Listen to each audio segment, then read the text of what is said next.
Today we're going to install a quill kit for my vertical mill machine, and this thing came quick. I am super pumped about this.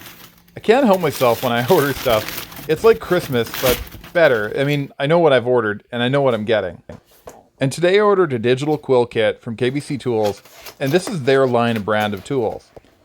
It ran about 160 bucks, and it's pretty darn accurate. It's within a half a thou. So this is going to be more than what I'm looking for when I do my dowel job a little bit later this week. Inside came the instructions, and it's pretty basic. I don't think I'll really be needing those, but we can refer to them if we need them. It comes with a sliding scale that basically takes the same kind of battery that you might find in, say, your welding hood, like a 2032. And it's pretty easy to use this thing. It's got a zero, kind of like your vernier calipers. Let's slide that battery in that came with it, and let's have a quick look at how fun this thing's going to be to operate. This is going to be such a time saver later on for drilling depths accurately of holes that I'm going to be drilling. Now, on the back side, it's got a couple other little adapters. It's got this little back plate that's actually going to bolt to the back side of this, but we're going to wait later on to bolt this down because we got to figure out which bolts it's going to use. Because this is kind of a multi-use tool, we've kind of got to kind of put it together and figure out which holes to use as we go. This is actually the first adapter block that's going to be bolted on, and that's going to go where the actual ruler is on most milling machines. And with it comes a bag of all of the hardware that you're going to need to put the sliding scale together. There's only 2 screws that are missing, and it's expected with this kit that you're going to have those when you take that ruler off of the mill machine. Now, because each mill machine is going to be a little bit different, this sliding scale is going to go on here, and those 2 screws that go in there are probably not going to be long enough to bolt that on. So because this is a universal adapter and each machine is going to have different screws in there, I highly recommend the second that you order this, you take your ruler off, take that nut down to BC Fasteners, and get one about 1/8 of an inch longer. This way, as soon as you get it, you can hook this thing up and you'll be off to the races. Let's remove that little ruler that's on the mill machine, and I'll show you what I'm talking about. Now, truth be told, what I wound up doing is I actually wound up, and I didn't show this in the video, is I wound up taking these screws off here and actually tapping them one size over to a 6/32 machine screw. And most machine shops generally are going to carry like 1/4 inch and up, and the machine screws generally isn't something that I carry. So the 6/32 was actually luckily in stock, and you're probably going to see me do something that's probably not exactly the best, and I'm sure you'll do better. I can use a 1/2 inch 6/32, and I'm actually going to put a nut on the screw just to change my depth so I don't bottom out and I make sure that I can get it tight without any problems. Sometimes it really does come down to making it work so you can get the job done and perhaps come back later and fix it and do it the right way. But from here on in, it will be the right way because this kit came with everything that I'm going to need to put it together. Now, there's a round dowel that's actually going to slide into the pre-existing slide. Next, we're going to put on this piece of metal that's going to be the stays for both sides of the sliding scale to hold it in place. This is going to be held in place by a couple Allen screws. Now, I'm not going to tighten these Allen screws up all the way because this bracket is going to need to move back and forth so that we can set up the sliding scale in a little bit.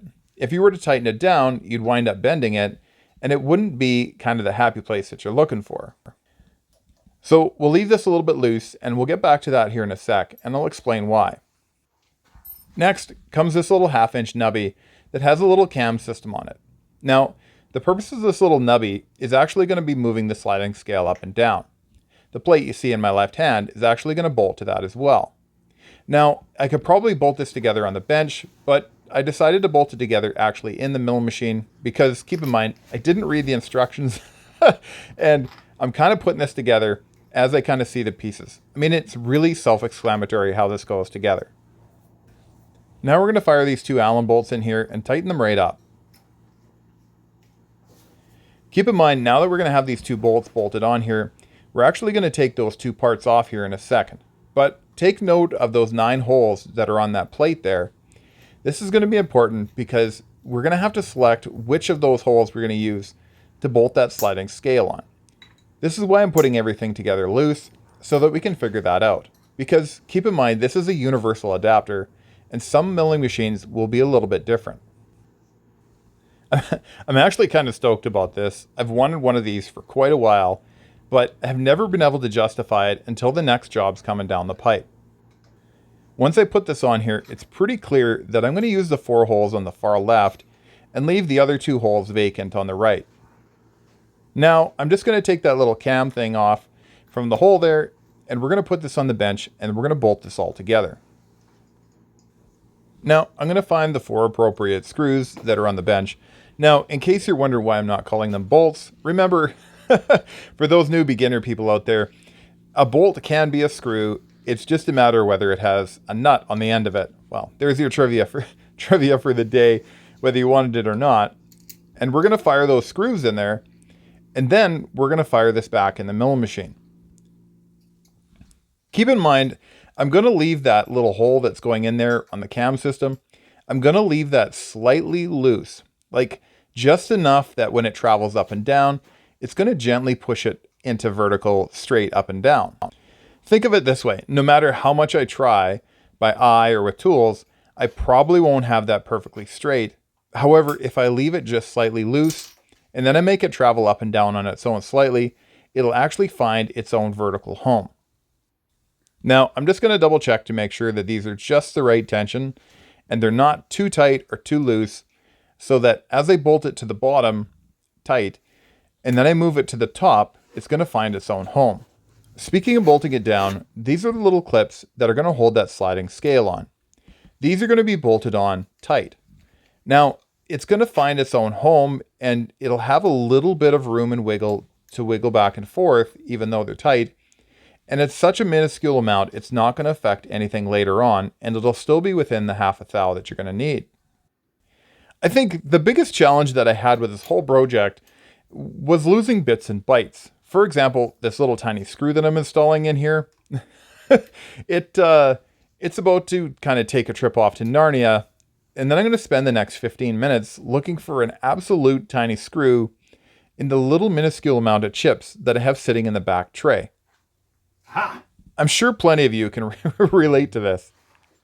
Now that we have the Allen screw, we're going to hold on to that really tight and not spend the next 15 minutes looking for it a second time. So what I'm going to do here is, now that it's at the bottom, I'm actually going to make sure that's tight. And once again, I'm going to double check to make sure the top is just loose enough that when I bring it up, it's not going to bind up. This is super important, or you could wind up bending or breaking something.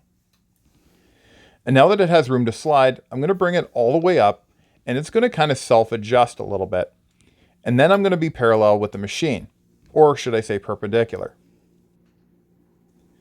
And pretty much once this bad boy is tight, I'm going to go in behind there and tighten up that cam system, that 1/2-inch plug that kind of goes in the back there. And I'm going to make sure that that's tight as well. And then you're good to go to the races. And speaking of that, I just finished the job and I'm already off to the races on another job for a buddy down the road to get one of his projects done so he can get working on what he's working on.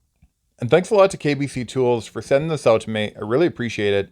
And check out KBC Tools online or on their app, or even call them the old way. And from 20 years experience with KBC Tools, I've only ever had good experiences with them.